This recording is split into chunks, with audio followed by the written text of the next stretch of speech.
please save your questions towards the end of the presentation. Before going further, I would like to introduce our session chair, Dr. Niti Alexander. Dr. Niti is an assistant professor at SHSS, IIT Mandi. Her research areas are contemporary British and American fiction and studies in popular culture. He is a life sciences, literature, film and folklore enthusiast and a PhD scholar at the National Institute of Technology, Silchar, in the Department of Humanities and Social Sciences. Currently based in Silchar, he hails from the city of Jorhat in Assam. He is a published poet in multiple anthologies. His research areas of interest include historical fiction, Northeast Indian literatures and cultures, Indian mythology, post-colonial literatures, and food and culinary narratives.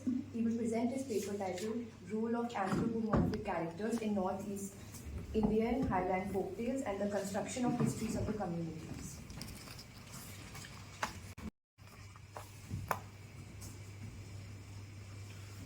Good morning, everyone. So my topic, as you can see, is the role of anthropomorphic characters in Northeast Indian Highland folktales and the construction of histories of the communities. And this paper has been co-written by me and my PhD supervisor, Dr. Reena Sanasam from the National Institute of Technology, Silchar. So, if you look at the topic, it's more or less talking about the same sort of ethos and the same sort of things that the previous two presenters also talked about. But my take in this particular research is to look at how these construct the history of the particular communities that I'm trying to talk about. Because my thesis work is also related to literary historiography. Alright? So, in the Northeast, I have specifically taken two tribes, the Khasis and the Lothas. The Khasis hail from Meghalaya. Lotha hills are in the state of Nagaland. Alright? Now, if you look at the folk tales of these particular tribes and also the other tribes which are similar, you can very often find lines like this. The Khasi stories always begin with when man and beasts and stones and trees spoke as one. In Lotha's, Zanmongi Jasmine Patton has written, and Istarin Kire has basically spoken about her, that Patton takes us back to an age when all animals and insects could talk and streams could babble and all creation had the gift of language. Alright? So, what are these lines telling us? Right?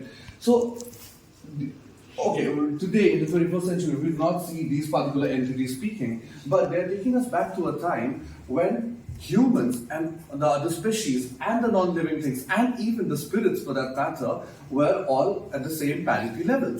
Alright? That is the exact ethos that these particular tribes are trying to imbibe in their daily lives. Alright? So it really shows how these communities consider themselves part of nature and not its rulers. That was something even Purvachi was speaking about. Right? So these characters, when they are given a voice, we see, what do we see? We see that they are given a voice. But the subtext, what is the subtext? The subtext is that they are being given agency. Alright? So, in the functioning of the world, according to what the Northeast Indian tribes and especially the Highland tribes believe, that in the functioning of the world, each and every particular species, each and every particular non-living entity, everyone has a role to play. And to give that particular importance, we need to give them agency in our human stories, right? Now, so these two are my primary texts. So this, Around the Hearth, Khasi Legends, and this is A Girl Swallowed by a Tree. And these two are basically folktale collections. The folktales are obviously in the Lotha language and the Khasi language, which I do not understand, so I have taken English collections. Right? So the physical areas in focus are these two. These are the research questions. What role do anthropomorphic characters play in the plot advancement in Khasi and Lotha folktales? So my study would be, the first level would be the textual level. Just look at the story and look at what role these particular characters are playing in the advancement of the plot. What is the second step then? A discourse analysis of sorts. I think the second step is actually a creation of a discourse, that this particular role that these characters are playing, the representation that we see, does it have any relevance in real life? And then comes a discourse analysis where I would like to look at what histories do such discourses construct of the communities in question. in this case, Khasis and Lothas. My research objectives: to analyze the anthropomorphic characters in Khasi and Lotha folktales, to figure out the discourse of social ethos of the said communities, and the third is to look at the historical narratives constructed by the aforementioned and their interplay with existing narratives. This is a very, I also might say, controversial part, because the whole, political situation that the Northeast is facing right now, it stems from the whole insider story, outsider story debate. All right, the Northeast has always been narrated by so-called outsiders, right? And today, in this particular time, there is a huge focus in trying to reclaim their own story. Now, my point, even in my larger thesis work, is that, okay, we'll do that, we'll reclaim our own story, but how do we do that via literature and not only via archival history, right? So, being a student of literature and not of history, that is what really interests me. How do we take up our literature and try to reclaim our story from there? And then, in the Academy of History, how do we create a place for such a discourse? That, okay, we'll reclaim the story, but via literature, how do we create a place for that? So the methods and methodology, as you can see, the methods, I'll specifically talk about the methodologies, the theoretical frameworks. So myth theories of G.R. Kataria and Devdutt Patnaik, and I quote G.R. Kataria, that ancient forms of storytelling explain the history and the rationale of a community's institutions, customs, or social laws.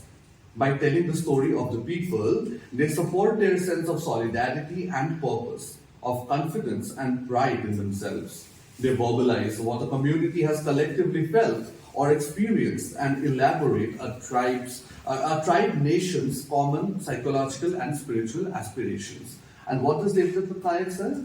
He says that stories construct truths and worldviews and reflect and reinforce culture. I think this makes it amply clear how we can use literature to, to study historical narratives.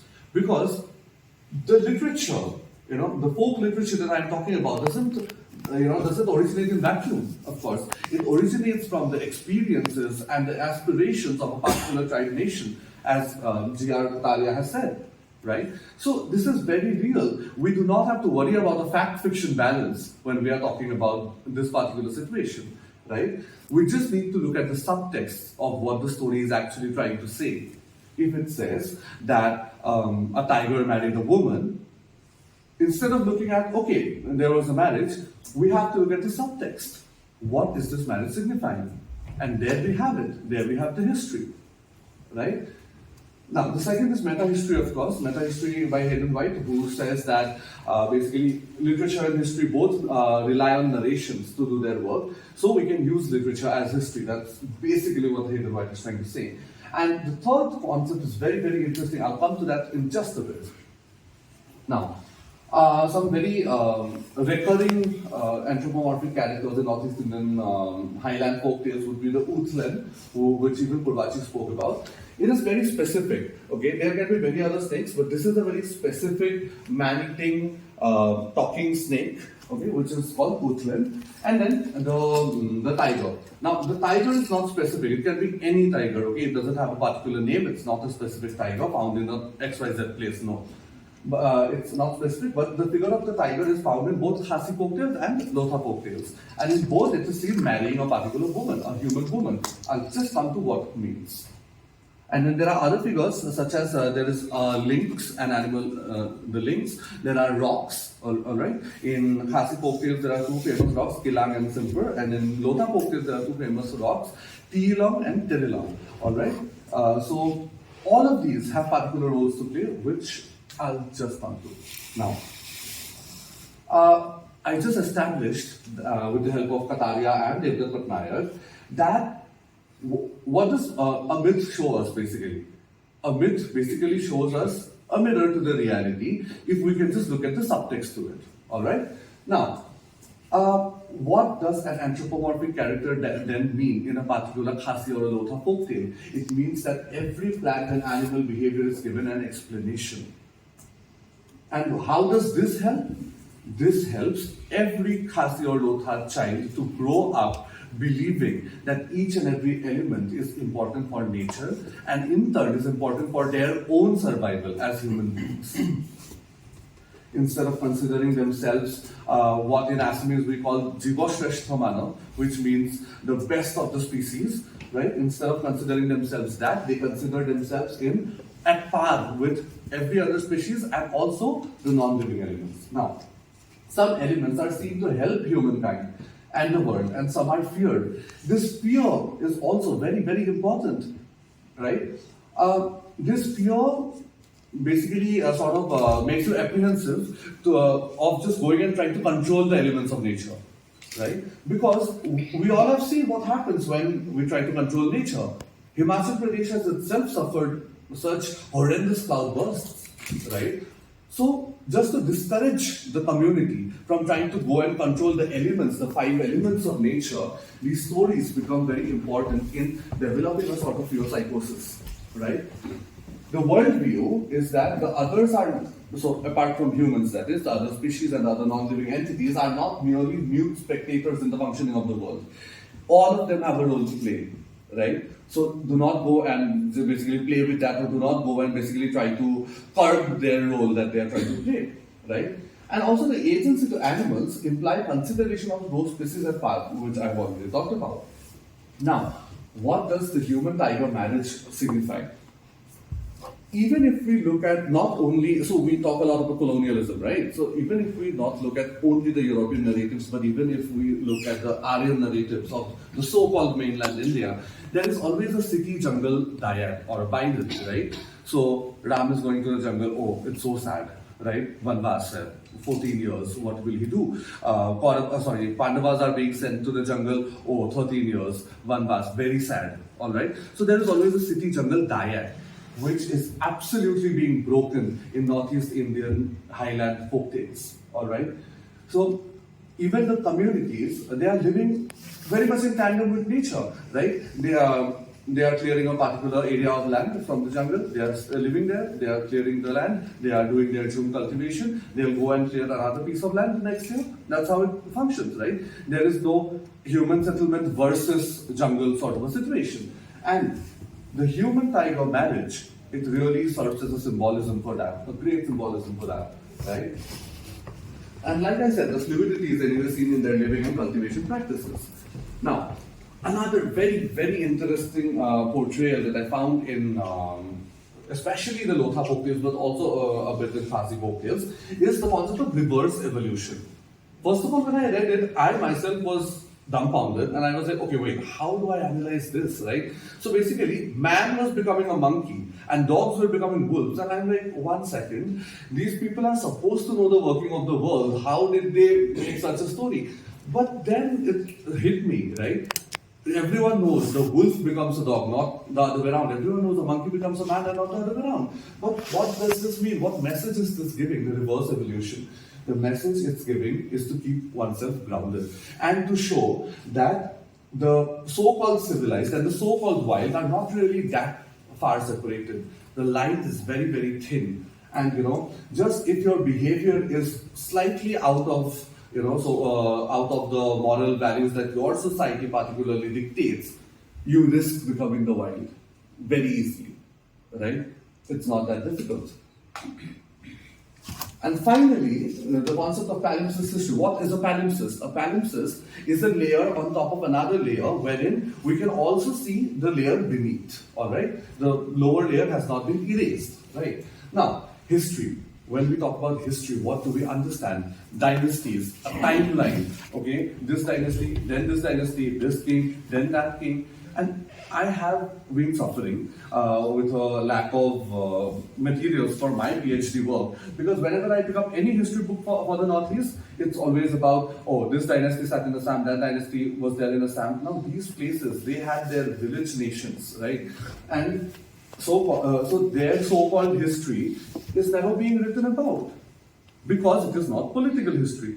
But why do we believe that history should only be political history? Why can't we be talking about cultural history? Why can't we be talking about ecological history?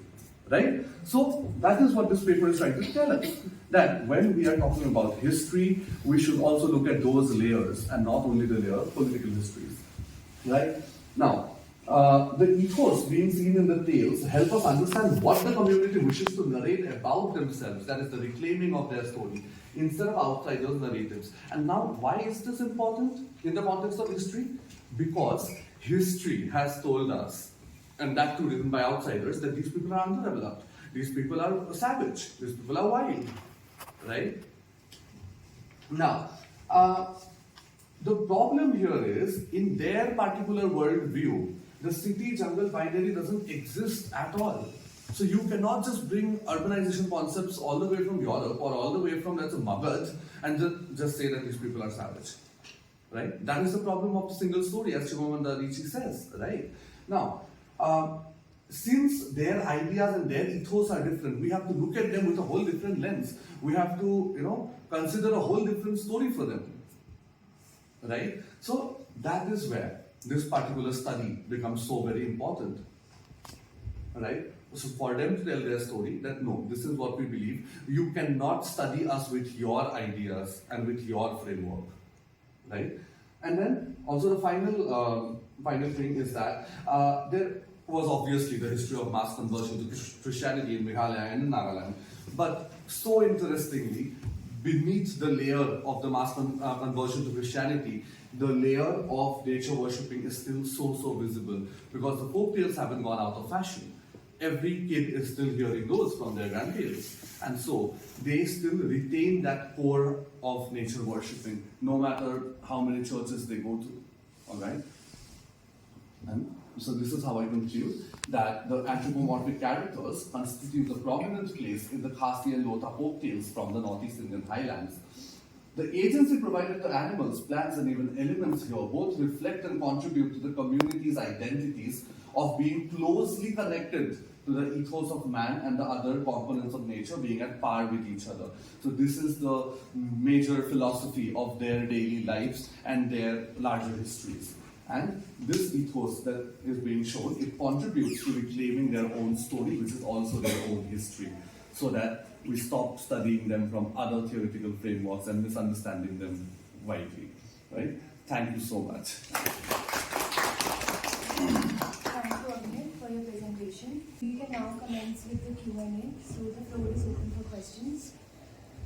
Okay, may I? My question is to Abhinay. Yes.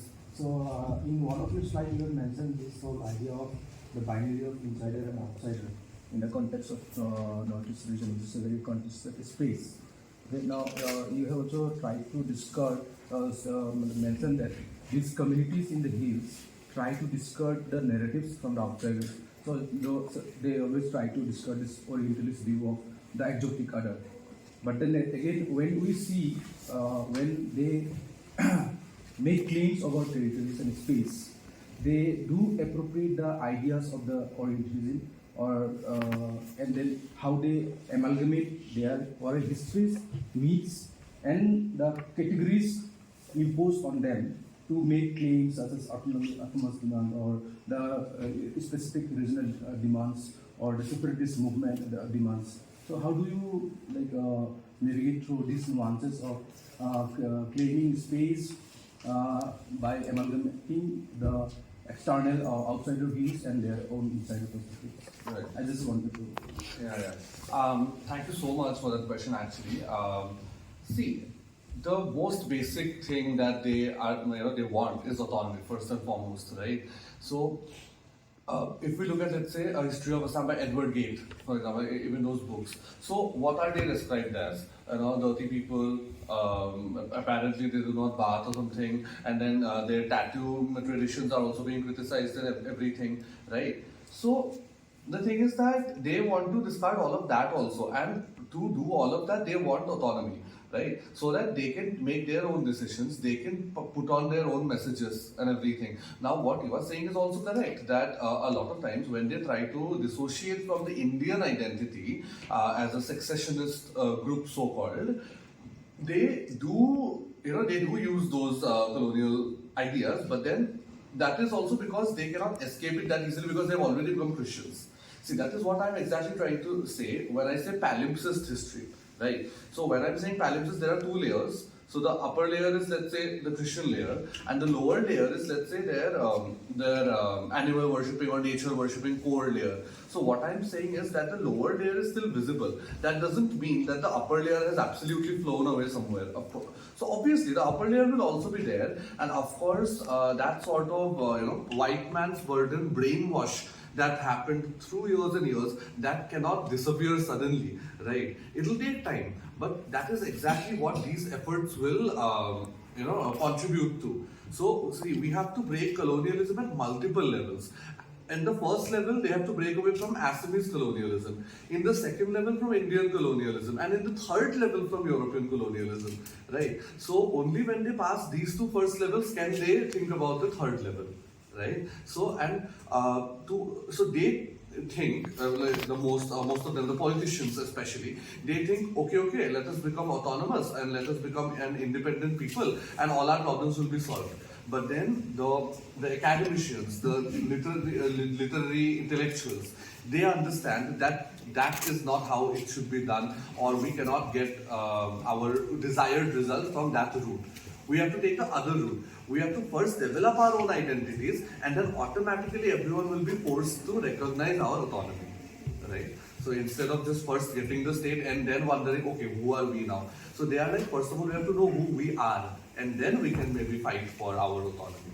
So that is the route that they are trying to take. I hope I answered your question. But then again, one more question comes up. Yes. So, by drawing these mythical narratives or folktales, don't you think that this whole idea of exclusivity of a particular group and how they draw their own narratives of their own communities, so don't you think that this is like a process of breaking away from the homogeneous identity of the region? Yeah, exactly. So that is exactly what they are trying to do, right? That is exactly what they are trying to do, and that is exactly what I am also trying to say. Now, even let's say the term Northeast. So if you are using it as a geographical term, then it's cool, right? Okay, it is the Northeast. Okay, these are the 8 states. But the moment you use it as a descriptive term or a political term, that okay, Northeast, then what is Northeast? Obviously me. So today, for example, I am presenting on Lothas and Khasis, right? But I do not own any of their attires. So this scarf is a missing scarf from the missing tribe of Assam. Now, if an outsider suddenly thinks that, oh, ye sab to Northeast hai, ye sab to ek hi hai, so that is the problem, right? So that is exactly what they are trying to do. Yes, we Lothas are different from, first of all, the Assamese, secondly the Khasis and everything, but even within Nagaland, there are these 17 major tribes. Me as a Lotha, I'm different from the Ao people, I'm different from the Sema people, I'm different from the, let's say, Phom people, right? Now, all these 17 tribes, they have come from 3 different areas, the migration history, if we look at it, right? So they have to show their difference, right? The tribe coming from Burma, how is it different from the tribe coming from Tibet? And how is it different from the tribe coming from down south? Right, from from the Laos area and all. So they have to show their differences, right? And that is what they are aiming for, to break the homogeneity, right? That's when they can put forward their, and they can assert their differences as a community. Yeah.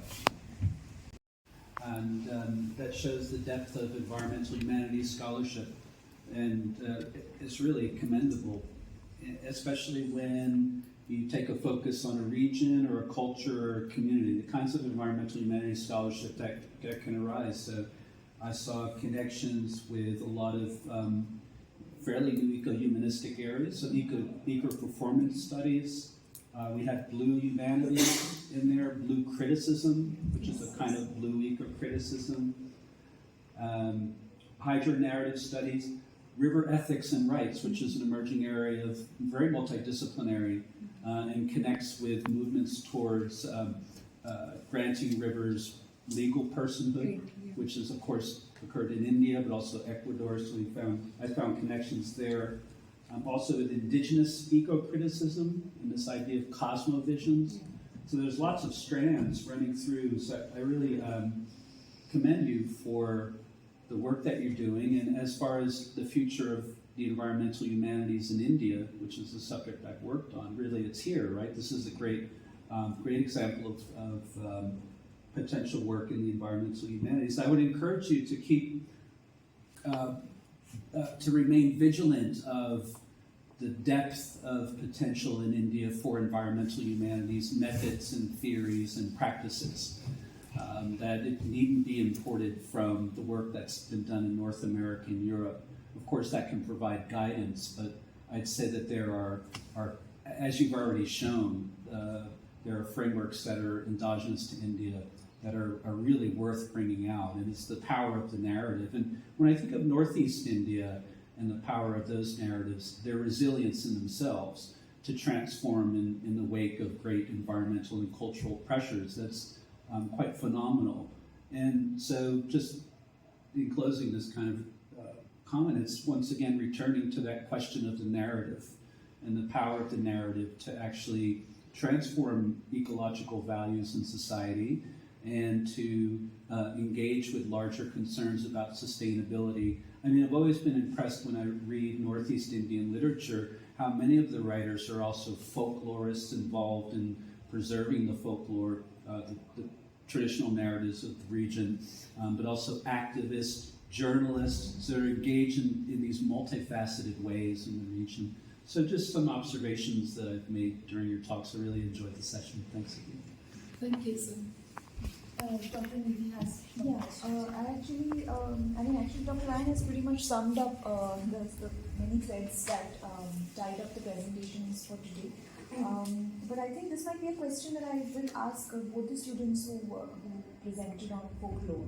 So, one question primarily was about what kind of texts really have you looked at when you're referring to folk? Because you give a very interesting range of these myths across the states within the Northeast. But I was just curious about what texts house these these myths. So since you didn't touch on that was one thing. And I also was wondering about the one, of course, we all admit, if it is oral literature, for example, it's always changing, it's always very dynamic and it changes with every form and so on and so forth. But how do you place, the reception of these texts within the current times? I mean, so you have all these projects of modernity and modernizing and development and all. So in that case, how exactly does the public receive, folkloric beliefs or which are present in these texts and reconcile it with something which is, quite opposed to it, quite antithetical, for example. So even when you talk about a water spirit that can punish, or even Dr. Ryan, for example, talked about a water body being an entity itself or given rights. Do you see a clash or reconciliation between these folk beliefs and modern development? So that's one question specifically for you. And for Amit, I had this question regarding the myths when you spoke about. You refer to them as history, which works quite well, especially when you're talking about the palimpsestic aspect of it. But I was curious about whether, besides being these record of the societal cultural beliefs, do they also chronicle events in the way traditional history does? So that was something I was curious about. So if, in whichever order pleases you, you could just. You can go first. Okay, as for your question regarding the text, I sort of cited them in my presentation, though it's mentioned there. But primarily, as you mentioned again, these are oral narratives, right? Right. So, but then again, to sort of add them to my research, I had to take the written form. Yes, that's yeah. usually what happens to most of the research we end up doing. Yeah. Yeah, because see, if it is, let's say, the Assamese folk tales that we're doing, of course, that we can just go and listen to our family members and then we can just, do our work. But if it's Meitei, if it's Khasi, what do we do, right? So that's when we have to rely on these, right? But it's always a better idea if someone has the time and space. It's always a better idea to learn the language and then go to the society and hear it. Then always a better idea. Otherwise, But having said that, like I'm really glad. But in the Northeast, like we really have this collection of texts, especially when it comes to folklore. Like people like Rafi's Guide to Khasi folklore. Then you have Assamese folklores and deities. Like we have a lot of written work in it. So I did refer back to that. But initially, my research, especially when it comes to Assamese folklore, was based on the stories that was passed down from my grandparents to my parents to me. And in order to sort of verify or to sort of add to that, I referred to some written texts which I have cited in my article. And as for your second question, you mentioned about this whole dynamic between the modern quest for development versus the traditional indigenous methods of preserving nature. I do feel that there is a clash, and it is sort of it is evident in the news or in our everyday lives. If we just look around, we see how, and especially in the Northeast, what is happening is that predominantly these were indigenous entities and these were indigenous spaces, and the community maintained them. But of late, we've seen more of commercial interest, right? And we've had an influx of tourism. So in order to, and yesterday I think someone else was also speaking about this, in order to accommodate those touristic ideals, we've seen many of these spaces being transformed into eco-resorts, and which is sort of violating the whole purpose of it. And I think there was also this argument of national parks versus natural indigenous biohabitats. Like it takes more money to maintain this in the national parks. If you just let it be, if you just let the community be, it's a sort of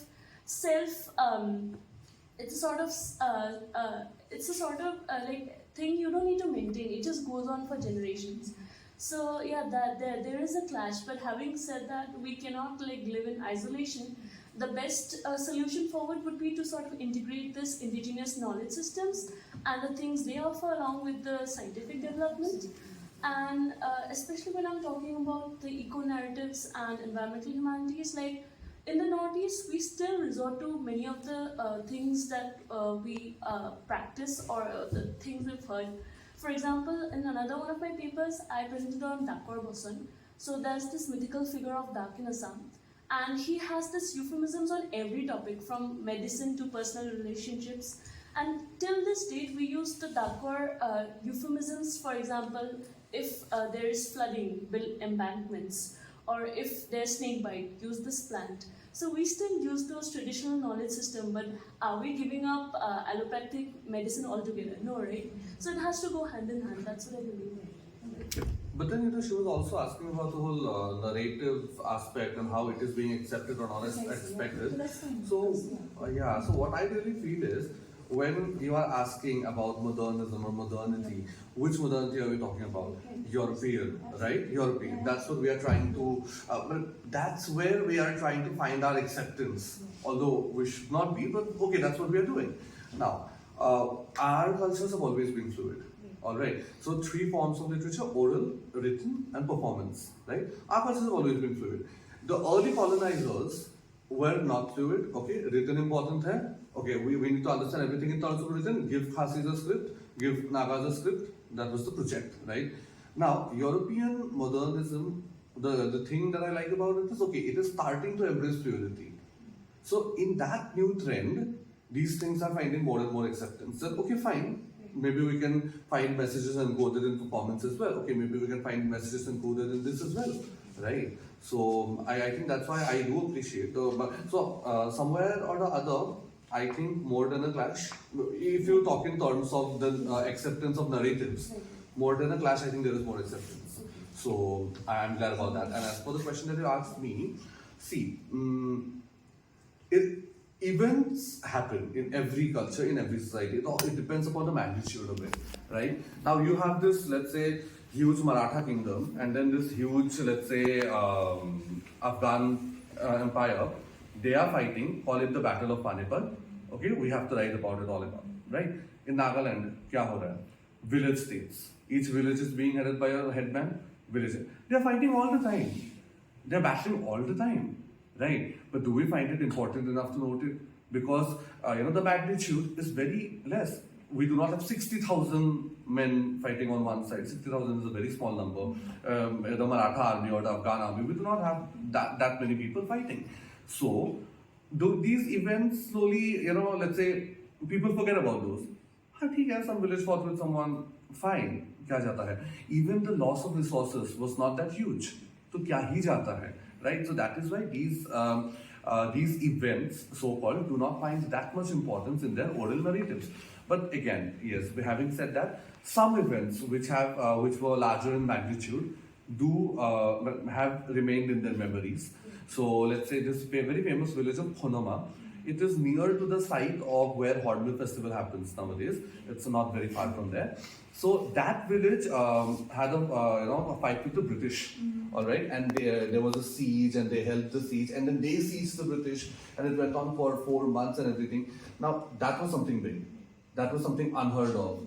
That was something, the magnitude and the loss of resources was bigger, right? So that was something which was recorded. Right? That's what I was Otherwise these things. Yeah, because with the concept of history, you also have this idea of chronology or a sequence of events. So I was curious about how it is then within myths this happens. But Exactly. yeah, But that's what I'm trying to tell you. Because we're short on time. All right. So sorry. I thank you all for attending this session and for the fruitful discussion. I now thank Dr. Niti for chairing the session and our rapporteur Nilima. You can gather for a group picture with the तो फिर आज आपको देखा कि आपने उनके ethos की बात की जो कि भूल चुके हैं लोग इथोस क्या मतलब वो भी तो इतिहास है और आपने एक और बहुत इंपॉर्टेंट चीज बोला कि जो इंटर विलेज जब मैंने उनके बारे में वहाँ रहा था वो हेड हंटिंग वाला उनका जो ट्रेडिशनल कल्चर है कि उनका जो फाइट होता था वो कहीं डॉक्यूमेंटेड नहीं है वो आज भी उनका वो दुश्मनी है वो गांव के बेसिस पे होता है तो उनका एक गांव एक किंगडम जैसा ही होता है प्लीज आपका पीएचडी अच्छे से फिनिश कीजिए थैंक यू सो मच अच्छा लगा मुझे आपको प्रेजेंटेशन देख कर दोनों